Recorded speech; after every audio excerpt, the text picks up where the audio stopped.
Hello Australia. Today we have Chris Plance, who is the founder of the Veris Foundation. And the Veris Foundation is on the Neo blockchain, guys. It's great to have you here today, Chris. So, mate, tell us a bit about yourself. Thanks for having us, James. Thank you very much for giving us this time to talk about what we're working on and what the Veris Foundation is and some of the problems we're trying to solve. My background is in engineering. I'm a computer engineer by trade.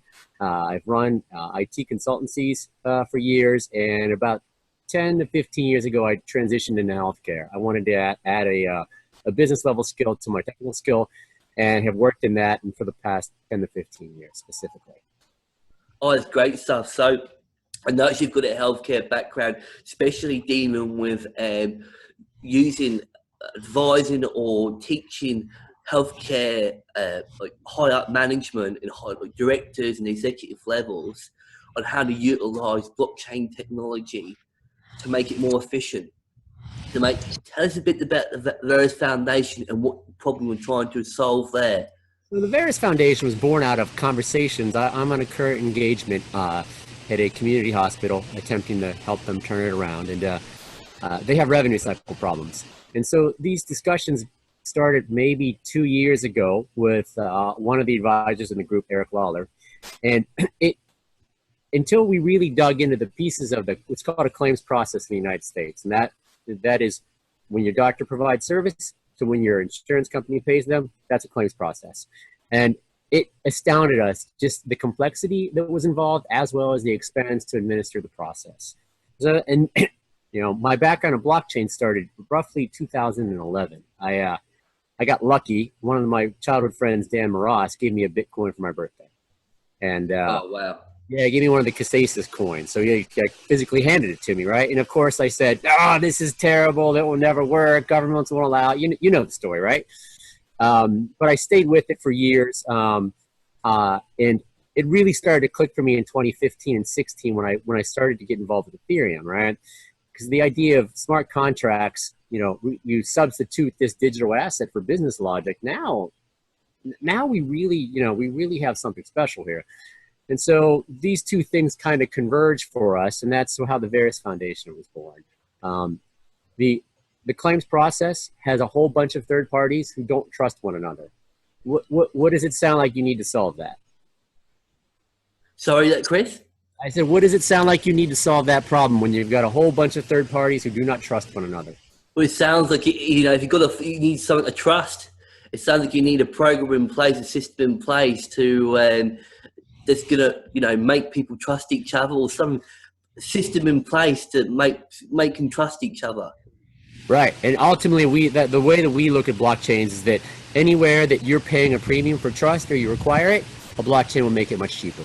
And so it seemed like this is an absolute no-brainer for a blockchain. Oh, definitely, yeah. Well, knowing that the state of like the healthcare system in the US, and knowing, like, you know, the cost of healthcare in the US is crazy. So with the Veris Foundation, what are you guys looking at? You're looking at reducing the cost of the healthcare system in the US. Have I got that right? That's correct. So I'll try not to stray too far from the blockchain side of this discussion, but we think there's four real large areas that the U.S. has cost excess in. One is pharma and the distribution of drugs. Two is the amount of care given in the first the last 6 months of life, which is the rationing of care. And three are that many insurance agencies are private for-profit organizations.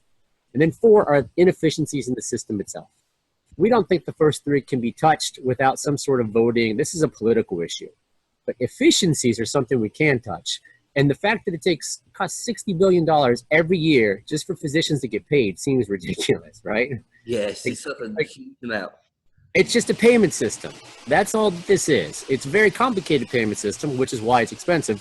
But we think that that's a very specific area where we can get in. We can apply blockchain technology. It's a real world use, right? This is something that actually helps business on a day-to-day basis, and we can show the value of it. Oh, that's really great. Over here in Australia, like, I guess it's like the UK as well as some European countries. It's government funded. Look, it's sort of like government funded. You pay for it in your taxes, but it's not like with the US. So I guess it's specific to the US. But could you?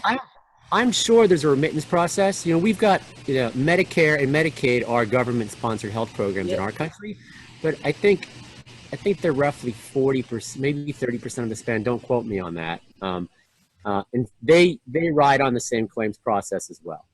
So you think that maybe, say, you could apply that sort of blockchain or your system to asking the governments or the Medicare over here to maybe use that sort of system to make it more efficient? It would be possible. I'm just not well versed enough in the intricacies of how remittance happens in other countries. Oh, okay.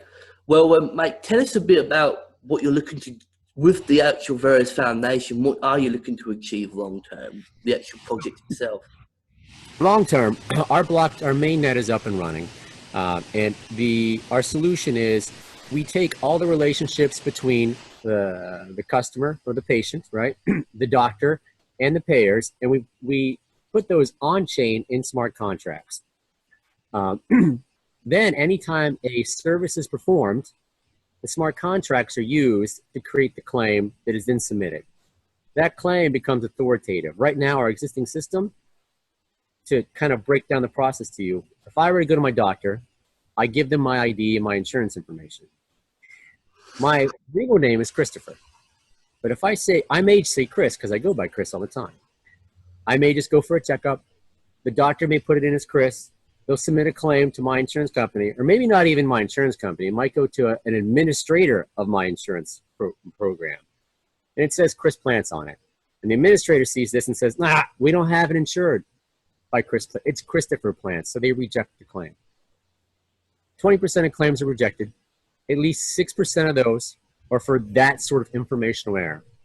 It costs roughly $120 to address every rejected claim. Your physician spends 5 to 10% of his entire revenue on this process. We hope to drive that down to almost nothing. That sounds like a pretty good. If you're able to address that solution with what you've got, it sounds like you're making a big saving there. Absolutely, and that is how we would position the value of our software, or the digital asset itself, Veris shares. So, mate, going back onto the actual blockchain and the blockchain portion of your project, why choose blockchain? Like,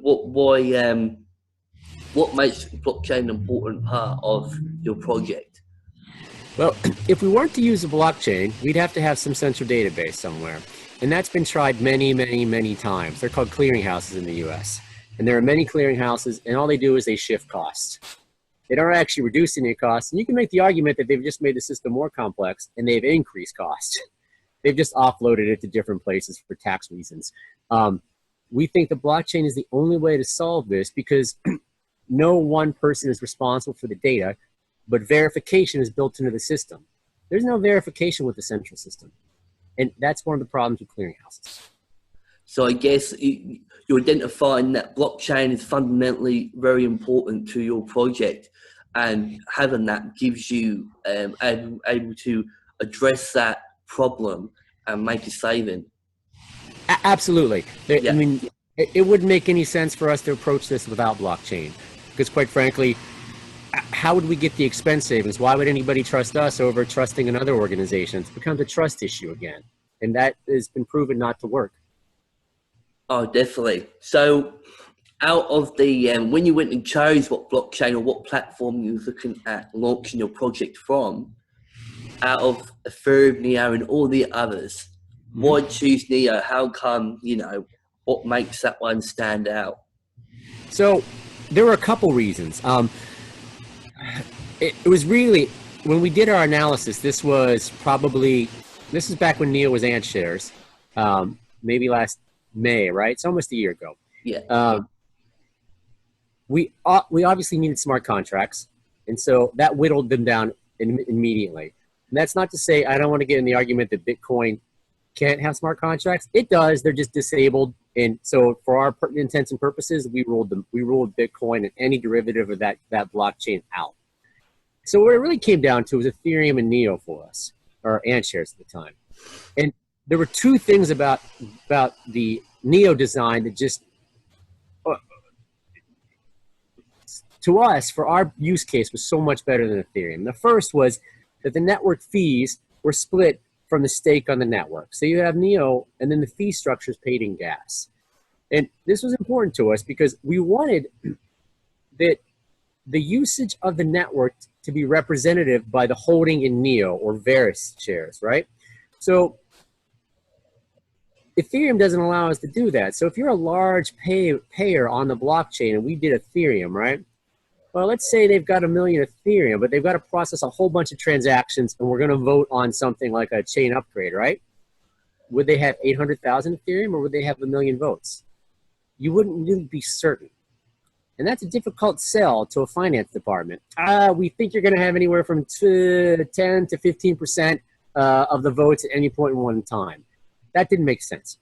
So we really like the fact that Neo splits the Neo design splits the network fees from the shares that allow governance. Secondly, we like that the fee structure is something that can be maintained on the consensus nodes, because any good blockchain has got to have a sound economic model to be successful. And quite frankly, outside of Bitcoin, nobody's ever shown one so far. We like the flexibility that allows us, we could monkey with the fee schedule based upon getting votes via governance to change these things to make sure everybody's incentives are aligned to participate in our chain. So that gives us, like, we look at it as wiggle room down the road. And the third thing are consensus nodes. I can't go sell this solution to somebody and say, don't worry, we're going to fix our scaling problems, I don't know, 2 years from now. We're going to fix them maybe 2 years from now. There's no guarantee. You know, the consensus, because we're voting on the consensus nodes, now we have a much quicker block time. And the average Neo block time is 15 seconds, 19 seconds, something like that. I know this much. It's faster. It's a lot faster than in Ethereum. I know the gas prices are a lot cheaper as well. Well, it's faster because what are there, 26 consensus nodes right now? Is that right? Oh, maybe it's in the 30s. It's got to be around that. Right. So what that means is there's only 26 to 30 nodes agreeing on the transactions to add, whereas Ethereum is still a proof of work chain where all the nodes have to do this work. We like the idea that you take in the Neo design, the Neo nodes vote for governance, and that just happened, right? So the first consensus node was voted on in the Neo system, 3 or 4 days ago, I believe. Yeah, well, it just had the announcement where it's going more decentralized in its nature. Right, exactly. So those were the three things that really drew us to the Neo chain. It actually wasn't flexibility in the smart contracts. I know a lot of people talk about that you can use any language you like. We actually think that's a little bit of a drawback because it's such a large vector for security, right? If you can't secure solidity, what are you going to do when you publish all these contracts in different languages to the chain? That could be problematic. And so it's one of the areas that we think might be a plus for some development groups, which for us, we didn't think it was. It's those three core components of what drives the Neo chain that we really liked. That's brilliant. That's good to hear, Chris. Then, mate, tell us about the actual token itself. So the Veris token, how's it utilized? How does it hold its value?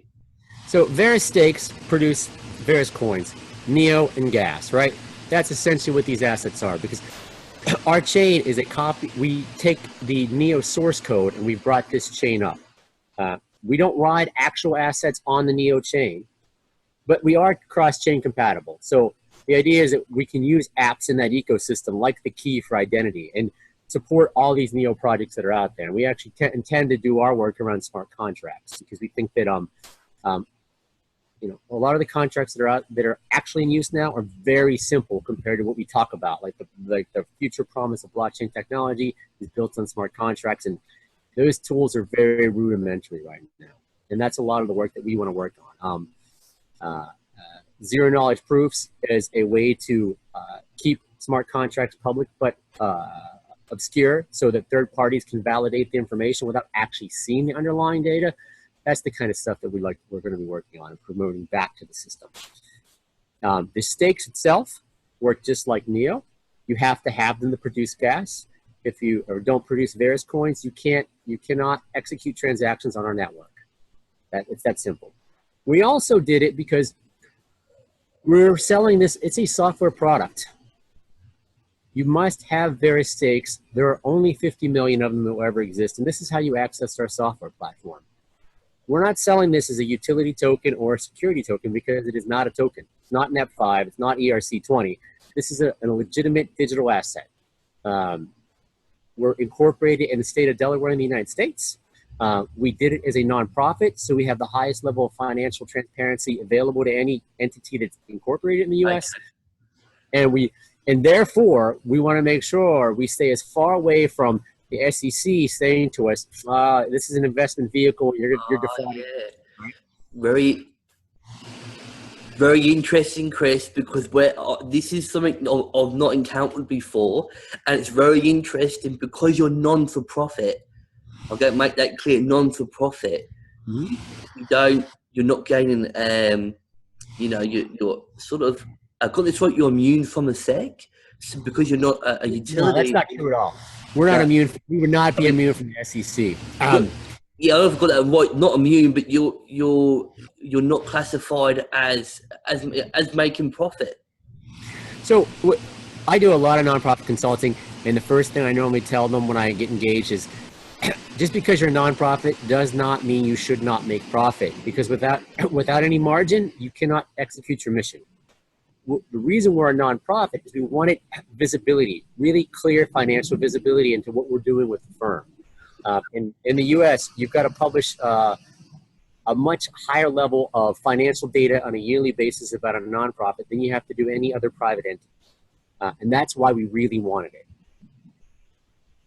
Sounds really good, mate. So just going back to breaking it down, so just clarifying that you're not a utility, you're not a security there.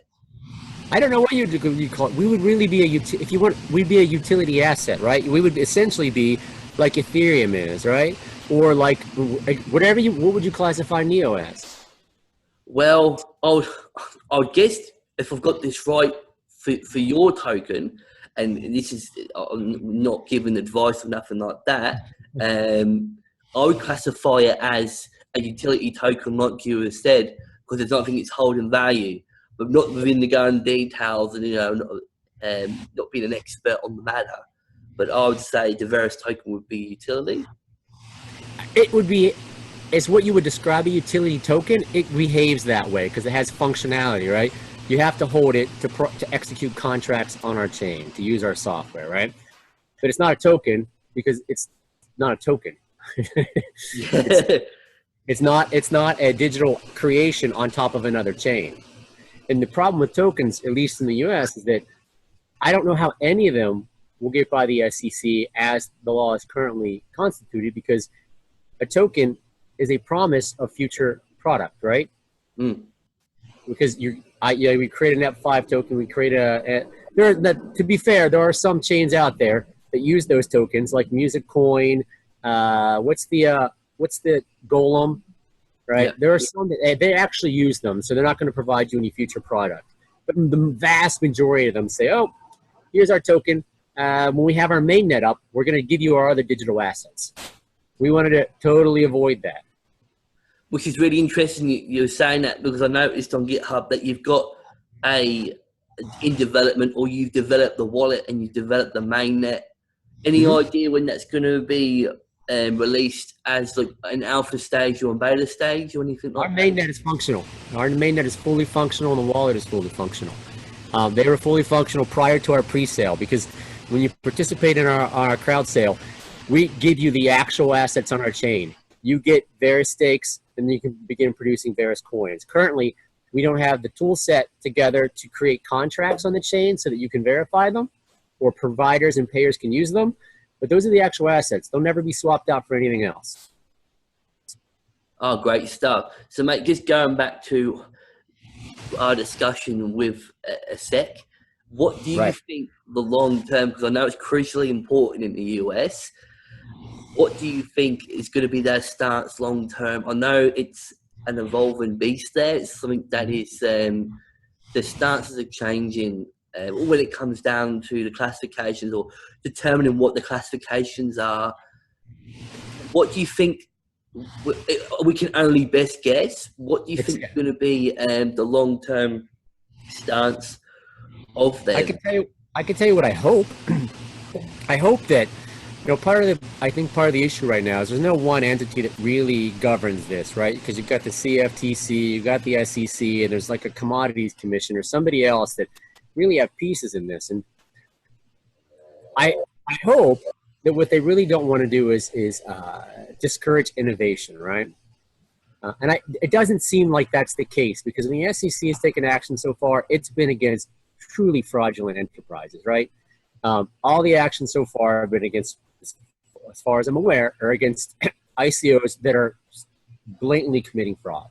And I think that unless the space itself, unless we start policing ourselves and calling out these things and putting tools in place to prevent more fraud from occurring, the SEC will be forced to act. You know, I'm not from China, but my understanding of a lot of the reason why ICOs were shut down there in the first place was just too much fraud. You know, and the government just doesn't want to deal with it. It wasn't big enough for them to worry about, but they can't have their citizens being defrauded. And what I hope is that the space itself really starts learning how to vet projects.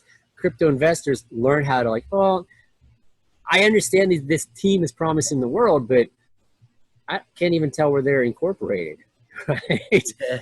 If I can't tell where you're incorporated, I probably shouldn't give you any money. It's good. It's good that that's what we want to hope from the SEC, is that they find that fine line, that balance of course, having the regulations to make sure that ICOs, you know, the pump and dumps, and are not the scam ICOs of the Ponzi schemes, and also the other end of the scale is that they don't, in that process, they don't hamper innovation in technology and blockchain and all that good stuff. Right, because in the other end of that spectrum is, you have to look at the ICO, at least in this country, as the democratization of venture capital. If you want to participate in venture capital in this country, you have to hit financial requirements that I think exclude 97% of the population, or some large amount. And, you know, VC projects are the ones where if you invest in the right one, you make a lot of money, right? So people hear about these things, but they can't access them. ICOs allow this to happen. The problem is that for every story that your average American or average investor hears about Uber, right, they don't realize that investor that became wealthy off of Uber had 19 other investments where they lost all their money. And that's how that space works. So I don't think they're really ready for it. And then when you pile fraud on top of it, it becomes tough. I guess that's where it comes in. It's good to know of all you guys out there that with ICOs, you know, a lot of them do fail, but, you know, you do get ones that are successful, and they're the ones that, you know, you could potentially make good gains from. But just bearing in mind that there's a lot of ICOs out there that sometimes don't succeed. So, mate, going on to your ICO, Chris, mate, tell us about your ICO and the ins and outs of that. So our ICO is currently open. It'll run through September 22nd. We accept Ethereum and Neo. You can find everything you need to know about our ICO at verisfoundation.com. We have a tool that'll allow you to contribute either Neo or Ethereum, whichever one you prefer. You can set up your digital wallet. You can have your public-private key pair already generated, so you can provide us your public key at the time of donation, or you can have us issue one if you're not familiar with how the wallet works. Our pre-sale began March 19th, and we sold that out at 100,000 Veris stakes on, I want to say May 6th, sometime in the beginning of May. Oh, that's great to hear. What you just sold them all out. That's great, and you see you sold them at a sellout in a short period of time as well. It was fairly short, yes, but I mean, frankly, what we launched on March 19th, and if you were to go back and look at the crypto market trend line, I think it was like this that day. Yeah, tough time. So So you're taking both Ethereum and Neo. Have I got that right? The NEP5 Correct. forms of investing. Could you repeat that? The NEP5 token and also with the ERC20 token Ethereum, you're both accepting both. We're accepting both Ethereum and Neo. So what will happen is if you go to log on our site, there's a link that will take you to our ICO tool. You'll log in. It'll ask you, do you want to donate? Well, first of all, it'll ask you if you have a Veris wallet. If you've already got your Veris wallet, you'll put in your public key.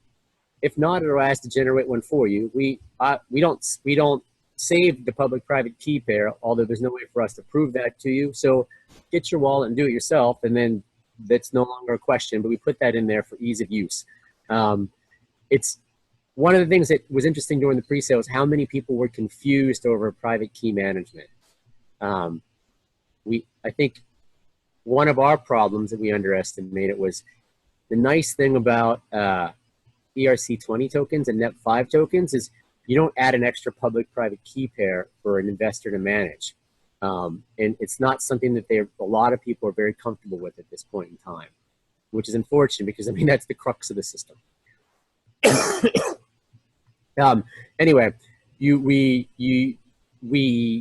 then issue you Neo or ETH, or both if you want.